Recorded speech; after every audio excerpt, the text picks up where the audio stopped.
Assalamualaikum warahmatullahi wabarakatuh. Halo teman-teman mahasiswa semuanya. Jumpa lagi di video akuntansi manajemen. Kali ini kita akan bahas Corporate Social Responsibility atau sering disingkat dengan CSR. Tanggung jawab sosial perusahaan, ya sama. Baik, kita lihat dulu. Jadi CSR itu muncul atas dasar bahwa perusahaan itu melakukan aktivitas kesehariannya, baik itu di perusahaan produksi, manufacturing, jasa, atau yang lain sebagainya, ya, itu mempunyai dua dampak positif dan negatif. Dampak positifnya adalah menciptakan lapangan pekerjaan, meningkatkan pendapatan nasional, pertumbuhan ekonomi, kesejahteraan masyarakat. Tapi juga ada dampak negatifnya. Dampak negatifnya adalah adanya pencemaran terhadap lingkungan sekitar, baik pencemaran udara dengan bau yang ditimbulkannya, dengan udara yang mencemar, mungkin ada asap, debu dan lain sebagainya, ya. Kemudian pencemaran air terhadap limbah cairnya, pencemaran suara, ya, kebisingan atas mesin-mesin yang mendorong di perusahaan, ya kan? Nah, sehingga ada tanggung jawab yang harus diemban oleh perusahaan, tidak hanya dari segi sosial tapi juga dari segi alam atau dilihat dari planet. Nah, dengan dasar ini, dengan dasar keseimbangan tujuan perusahaan ini, Elkington ini mengemas dalam 3P. CSR itu dikemas dalam 3P. Triple P. Profit, Planet, People. Jadi perusahaan yang baik ini tidak hanya mengejar atau memburu keuntungan belaka, tetapi juga memperhatikan dan peduli terhadap kelestarian lingkungan, planet, alam, lingkungan sekitar harus diperhatikan, ya. Makanya perusahaan itu biasanya terhadap limbah-limbah yang mereka lepaskan di alam harus diolah terlebih dahulu sehingga limbahnya netral, tidak meracuni alam. Nah, selain itu juga harus memperhatikan kesejahteraan masyarakatnya, people-nya, kesejahteraan masyarakat sekitar sampai dengan karyawan yang ada di dalamnya. Jadi keseimbangan ini menjadi dasar munculnya namanya corporate social responsibility, tanggung jawab sosial perusahaan. Nah, dampak ekonomi, sosial dan lingkungan dalam proses bisnis perusahaan ini, ya. Saat ini kalau kita lihat di berbagai perusahaan yang multinasional, nasional ataupun yang lokal yang bergerak di bidang sektor ekstraktif, genetik, manufacturing ataupun jasa, ya, ini sudah banyak yang melakukan CSR, kemudian melaporkan tata kelola perusahaannya itu dalam sustainability reports, ya. Jadi kegiatan CSR mereka akan laporkan dalam sustainability report. Nah, dari prinsip Dharma kemudian prinsip perwalian ini menjadi faktor pendorong lahirnya ada konsep CSR. Ini di tahun 1950-an sampai 1960-an.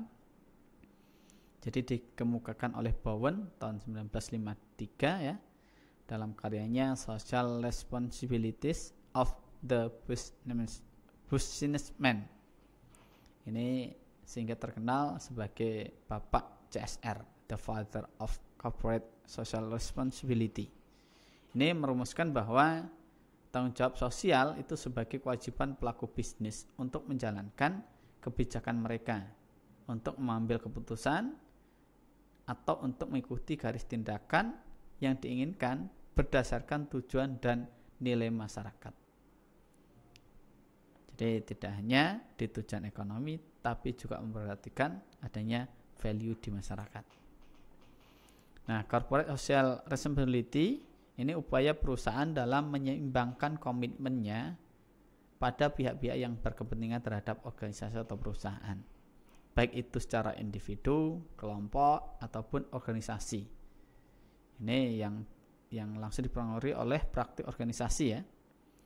Nah, 5 kelompok ini, pelanggan, karyawan, kemudian investor, pemasok, dan masyarakat setempat.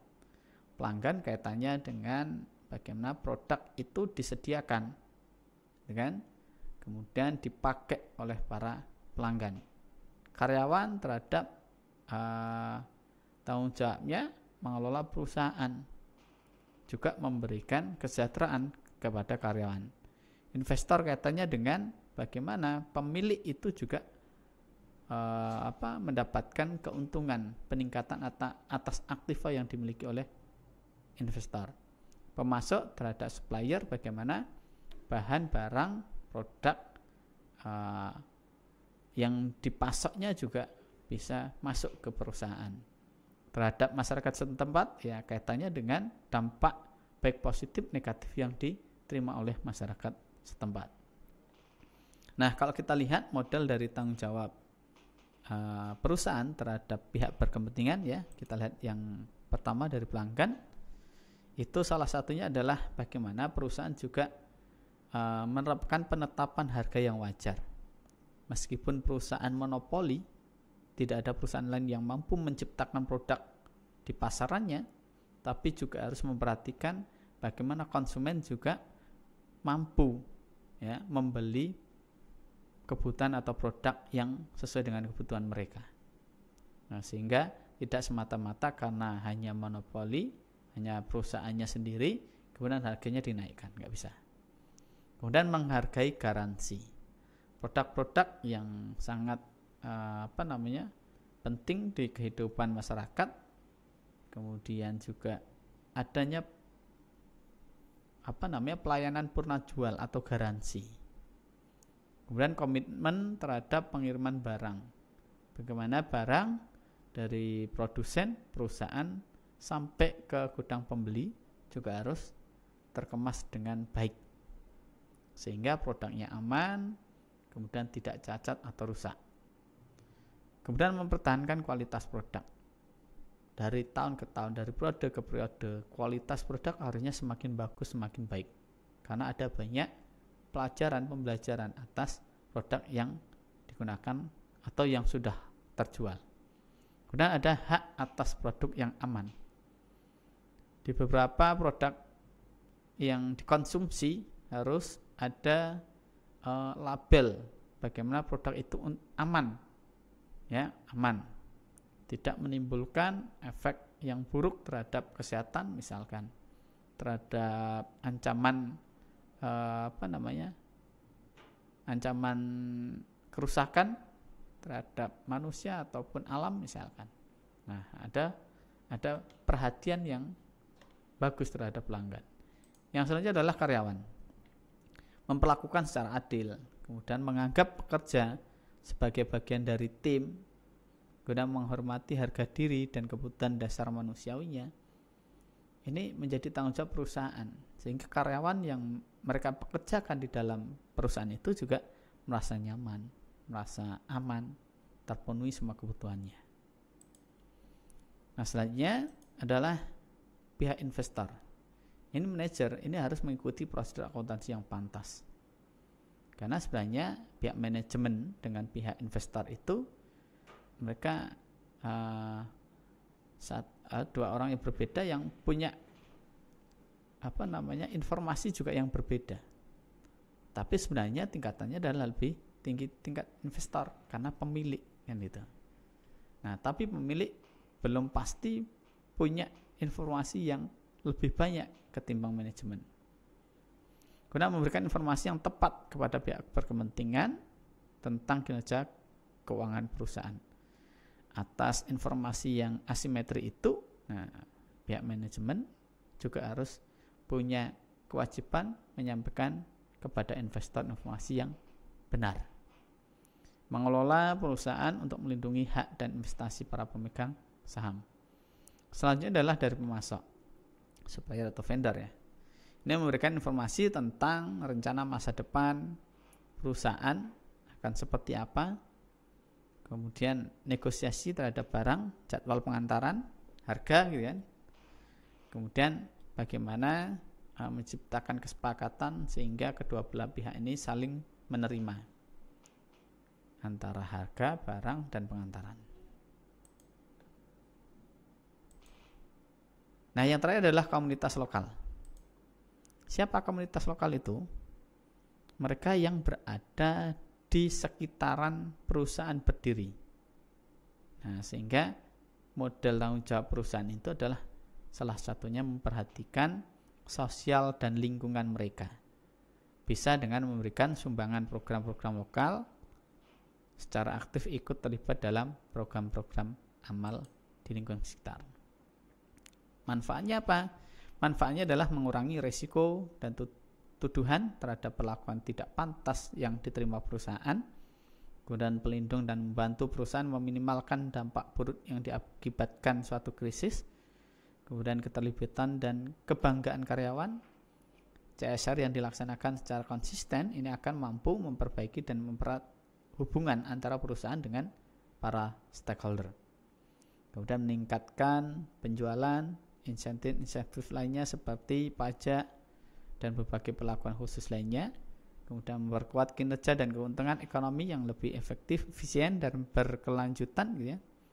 Kemudian meningkatkan komitmen para pekerja, memantapkan akuntabilitas perusahaan terkait dengan investasi sosial dan kemasyarakatan, kemudian mengurangi kerentanan dan instabilitas operasi perusahaan, kemudian mempertegas reputasi dan citra perusahaan. Kemudian kalau kita lihat dari spektrum pendekatan CSR ya, ada beberapa CSR itu dia punya sikap yang berbeda-beda terhadap CSR. Ada yang sikapnya obstruktif. Obstruktif ini ya kalau perusahaan itu acuh tak acuh terhadap program CSR. Ya kalau misalkan di tagih adalah gitu kan. Ada juga sikapnya yang defensif, yang penting ada untuk berjaga-jaga, jadi aman terhadap tuntutan hukum. Kemudian sikap akomodatif, bahkan di atas sikap defensif, sikap akomodatif ini perusahaan sudah punya program, kan, juga peduli terhadap dampak negatif yang ditimbulkan perusahaan. Kemudian ada perusahaan yang sikapnya justru proaktif, mereka senang punya program, punya langkah, punya program berkelanjutan. Bahkan ada beberapa perusahaan yang dia punya departemen sendiri atau bahkan punya yayasan yang khusus mengelola CSR ini. Nah, semakin tingkatannya semakin ke sini, berarti tingkatan CSR mereka itu semakin tinggi. Semakin sikap obstruktif semakin ke sini, berarti tingkatan CSR-nya itu semakin rendah, gitu ya. Nah, selanjutnya adalah perkembangan CSR di Indonesia. Ya, populer di tahun 1990-an. Pada awalnya berkembang, bentuk CSR yang paling umum adalah pemberian bantuan terhadap organisasi lokal, masyarakat miskin di sekitaran perusahaan. Ini CSR-nya pada tataran sekadar do good and to look good, ya, berbuat baik agar terlihat baik. Kemudian perusahaan-perusahaan yang seperti ini banyak ya. Nah, kita lanjut aja. Kemudian kegiatan CSR yang dilakukan saat ini juga sudah mulai beragam, disesuaikan dengan kebutuhan masyarakat setempat ya. Bahkan ada needs assessment, ada analisis kebutuhan masyarakat itu butuhnya apa yang perlu dibantu kan itu.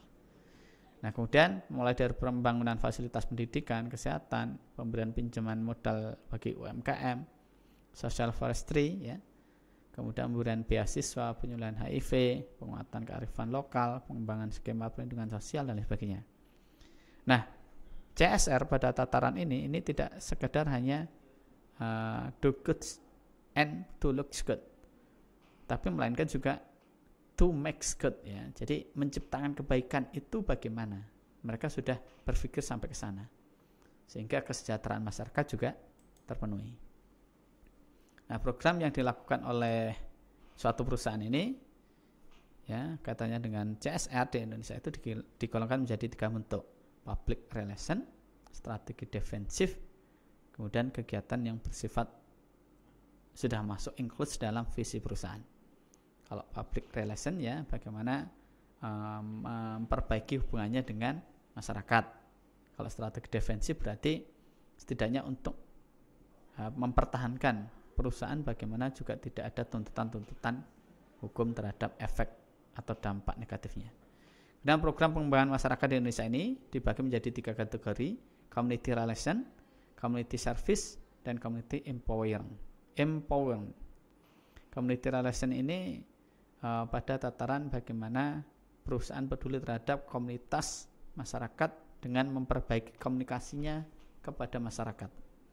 Kemudian community service, perusahaan menyediakan fasilitas-fasilitas, misalkan klinik gratis ya, kemudian fasilitas tempat umum dan lain sebagainya. Kemudian yang community empowering ini bahkan perusahaan sudah sampai punya program yang berkelanjutan. Mereka punya kerjasama dengan misalkan UMKM, mulai dari peminjaman modal, pelatihan, penyuluhan, sampai ke pembinaan berlanjut gitu ya. Jadi intinya, kesimpulannya adalah ketika CSR itu dipandang dari perspektif pembangunan yang lebih luas, ini menunjukkan pada kontribusi perusahaan terhadap konsep pembangunan berkelanjutan atau sustainable development. Jadi pembangunan yang sesuai dengan kebutuhan generasi saat ini tanpa mengabaikan kebutuhan generasi masa depan, dengan pemahaman bahwa dunia bisnis ini ya memainkan peran kunci dalam penciptaan kerja, kemudian juga peningkatan kesejahteraan masyarakat. Sehingga CSR secara umum dimaknai sebagai sebuah cara di mana perusahaan berupaya mencapai sebuah keseimbangan antara tujuan ekonomi, tujuan lingkungan, dan sosial masyarakat, seraya tetap merespon harapan-harapan para pemegang saham, shareholder, juga pemangku kepentingan atau stakeholder. Demikian, kita lanjut di ruang kelas. Terima kasih, saya akhiri. Assalamualaikum warahmatullahi wabarakatuh.